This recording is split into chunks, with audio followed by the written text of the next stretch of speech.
Oh, hey, I'm down here.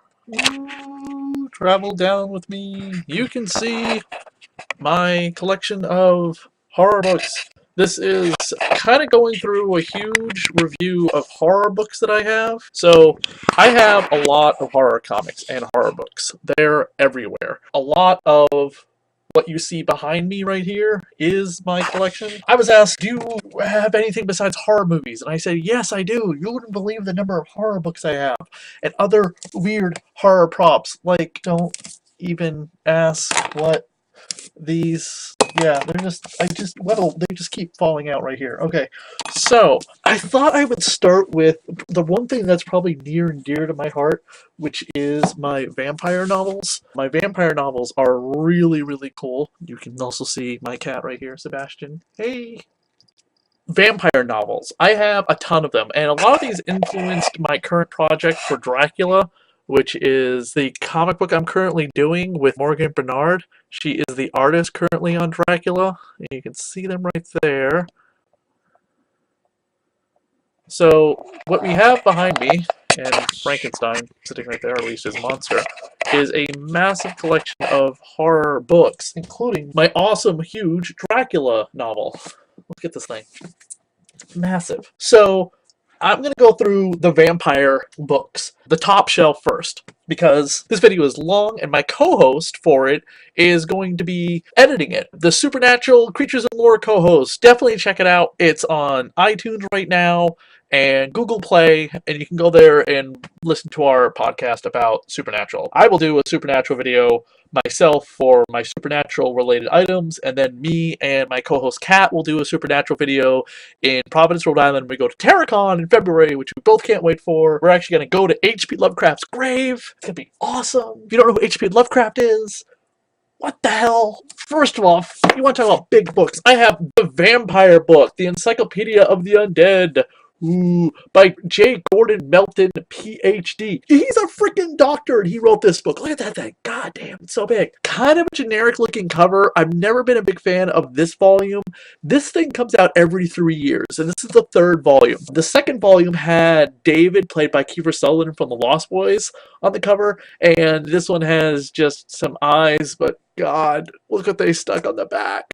Oh, it's the spider monkey scene from Twilight. Oh God. Okay, anyway. You want a comprehensive list of every single vampire movie, TV show, and comic book, up to date, mainstream stuff mostly, nothing indie, then definitely check out this book. It goes up until about 2011, so it's about 6 years out of date. So in 2021, we should get the new novel. Alright, up next we have Piercing the Darkness, Undercover with Vampires in America Today. And this is written by Catherine Ramsland. She actually wrote the autobiography for Anne Rice, and it is a very detailed book about the vampire subculture in America, or as Dean Winchester would call them, douchebags. There's a whole episode that kind of like a Twilight kind of thing on Supernatural. Science of the Vampires. This is also written by Catherine. Also has a PhD. Do you see the theme I have going here?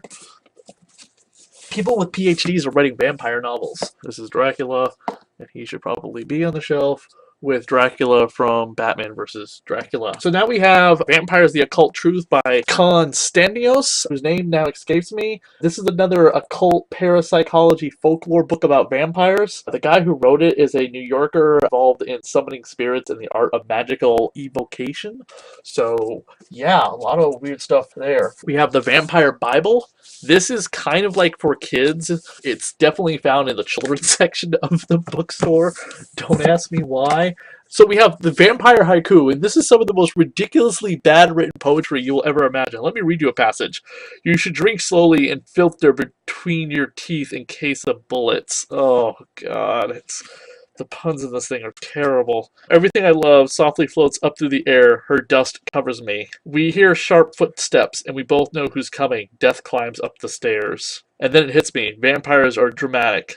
This will really hurt. Oh, I think I found a poem I really like. Bad news for my kind. A new tell-all hits the shelves. Bram Stoker must die. Ha! Vampire! Jokes! More like it than good haiku. Okay, so the Vampire Survival Guide, after the Zombie Survival Guide came out, these all were so huge. And this is like a detailed, funny book. This is not being taken seriously. This is a humor novel on how to survive a vampire attack. Okay, so I do have some teen romance vampire novels, but not like the shit that you know about. We have Dangerous Girls, written by R.L. Stine. This is about twins.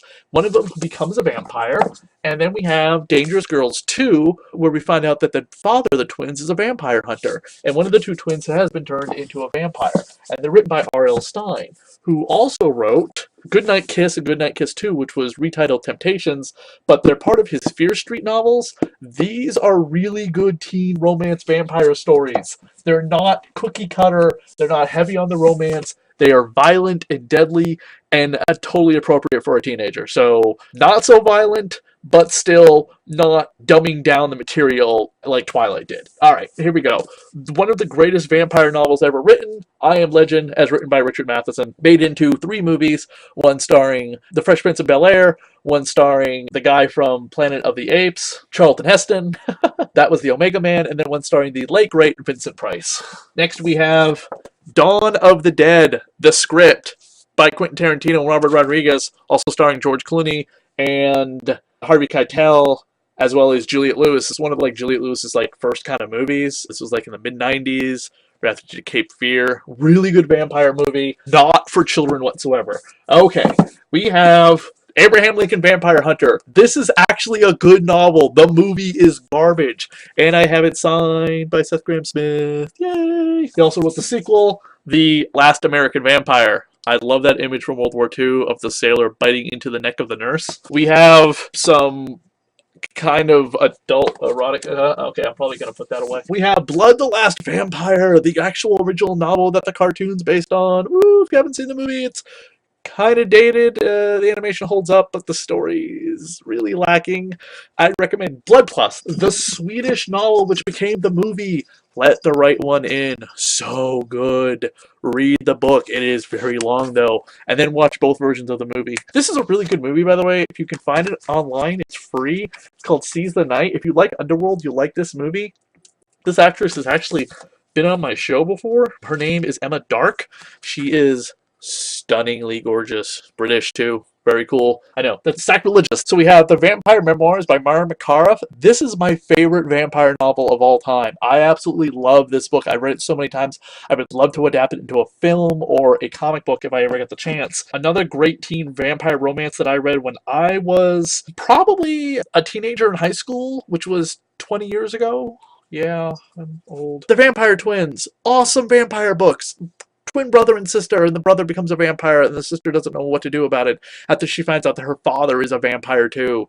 Very cool. Very, very good. We have Christopher Pike, The Last Vampire, Volume 1. Christopher Pike wrote like R.L. Stine, but he wrote like adult teen romance horror stories like Fear Street, but put like a ton of sex and violence in it, like more than R.L. Stine ever did. Like he actually described nudity in such a way. It was insane. You know, that's what teenagers wanted to see. This was before Game of Thrones. The Vampire Legacy. It's about a supermodel who's also a vampire and how she deals with it. These are really good too. Not teen romance novels, just a normal vampire story. Of course, you have to have Anne Rice's Interview with the Vampire. I just heard Anne Rice got the rights back to the Vampire Chronicles. So she is going to be turning it into a TV series with her son. Yay! Awesome. We have Vampires by John Steakley. This is the book that became the movie John Carpenter's Vampires, which is so fucking awesome. If you've never seen that movie is great. And then we have House of Cain, which has one of the most beautiful vampire covers I've ever seen. Look at that model.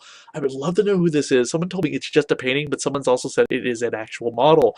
She is so beautiful. It's by Ken Elo. This book is very similar to Salem's Lot in terms of the story context. So if you read it, and then if you read Salem's Lot, you're probably saying to yourself, wow, Chris, that seems like a complete blatant ripoff. Maybe I shouldn't read it. And I'm saying, yes, you should, because it's actually really good. Okay, so that is one shelf of vampire-related material, if you will, or as I like to call it, the shelf of horror. We will get to more soon.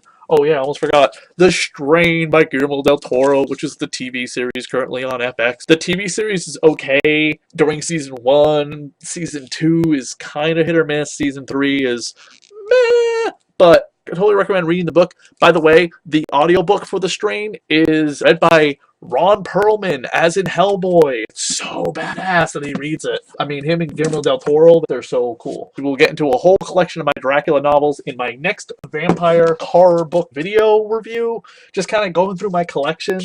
Check out the rest of the videos here on my YouTube channel. Comment, like, subscribe. Check out the Dead TV podcast, where we're talking about Kindred the Embraced and Supernatural Creatures and Lore, which I do with Kat, and Radio of Horror, which is the normal show where all these shows are under. And then check out my Dracula comic book, where we gender swap the entire cast of Dracula. Is that it? I think that's everything. You can find us on Facebook, Twitter, and everywhere else on the internet, too. Thanks, everyone. Check out the other videos. Good night.